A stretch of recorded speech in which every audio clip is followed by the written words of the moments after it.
You've known me long enough by now to realize that one of my character traits is that I'm fiercely independent at all costs.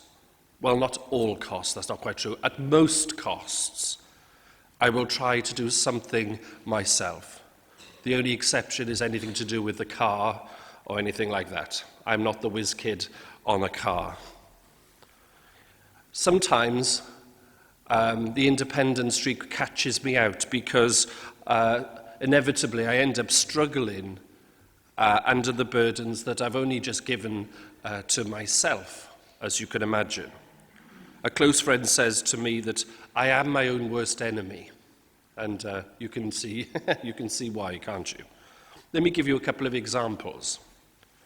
When I first became the assistant priest, the curate, down in Newport, I arrived at 10 o'clock on the Monday morning, and I had a cup of tea with the then parish priest, Canon Michael Evans. And within 10 minutes of arriving, I hadn't even gone up to my room. The hospital phone went off. So he chucked me the mobile phone and went, "Well, go on then. No time like the present. Off you go." So I spoke to the hospital and then announced to the room, "Okay, I'm going. I'll see you later." To which the parish secretary at the time said, "Well, where are you going? How do you know where anything is?" "It's all right. I'll find my way." And then off into the distance I went. Another example. When I moved here to Cwmbran, I'd never been here till I moved here, if you know what I mean. I'd never sort of visited here. So when it came to the first Saturday and I had to go from my house to here, to St. David's, I thought to myself, no problem. It's 2 minutes down the road. I can do this by myself. I don't need any sat-nav telling me what to do, nor anybody to direct me. So off I went. Lost. Both of those incidents, completely true by the way, you can get them fact-checked somewhere, I'm sure. Both of those incidents, I got to the stage of having to admit to myself that I was lost, totally lost. That there was a great fear that I was in over my head and that I needed help.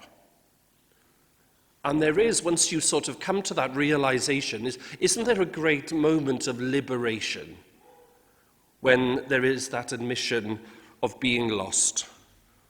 Because it opens up an avenue of opportunity.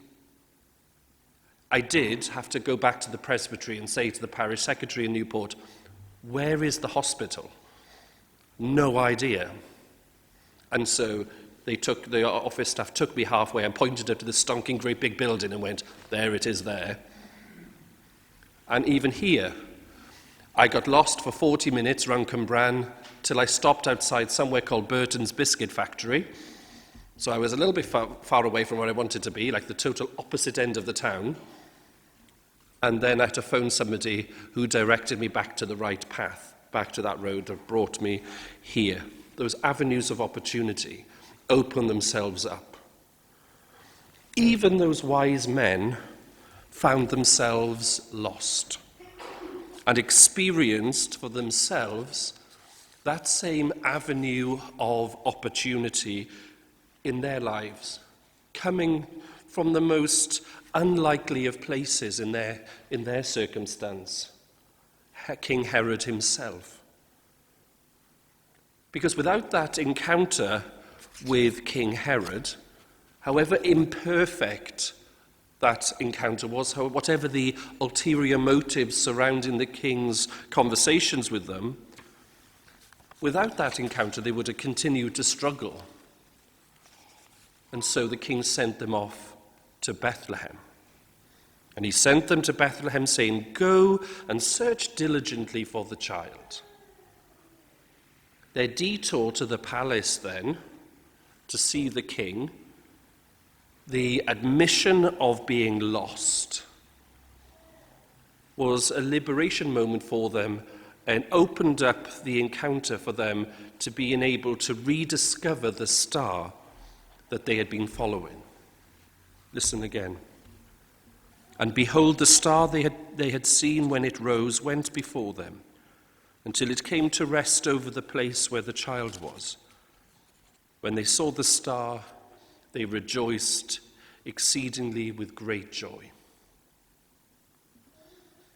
It's so easy to see our own moments of being lost as being experiences of failure, where they can become the stick through which we beat ourselves against time and again.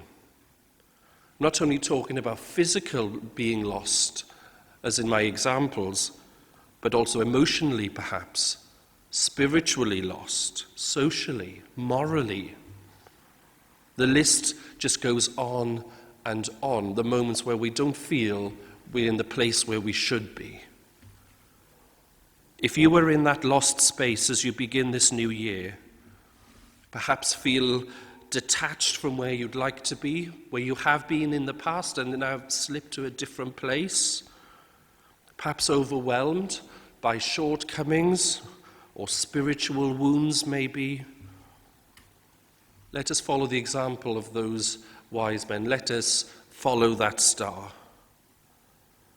Let this moment, right at the start of a brand new year, become for us an avenue of opportunity for us, an opportunity to learning perhaps, to encountering anew a person, the Lord, perhaps an avenue to healing.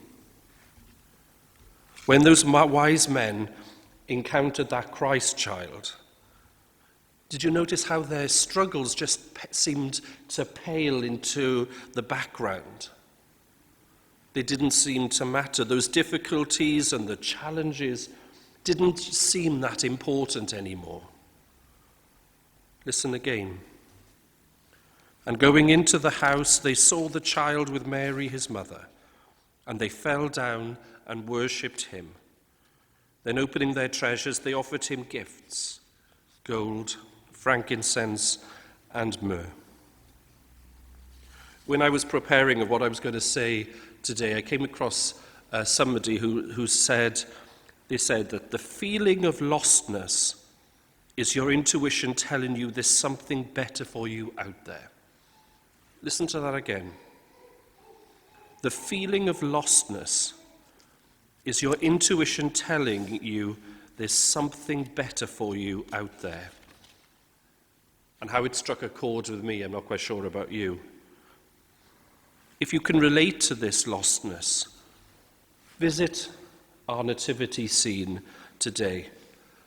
Take another look at those wise men who find themselves before the Lord.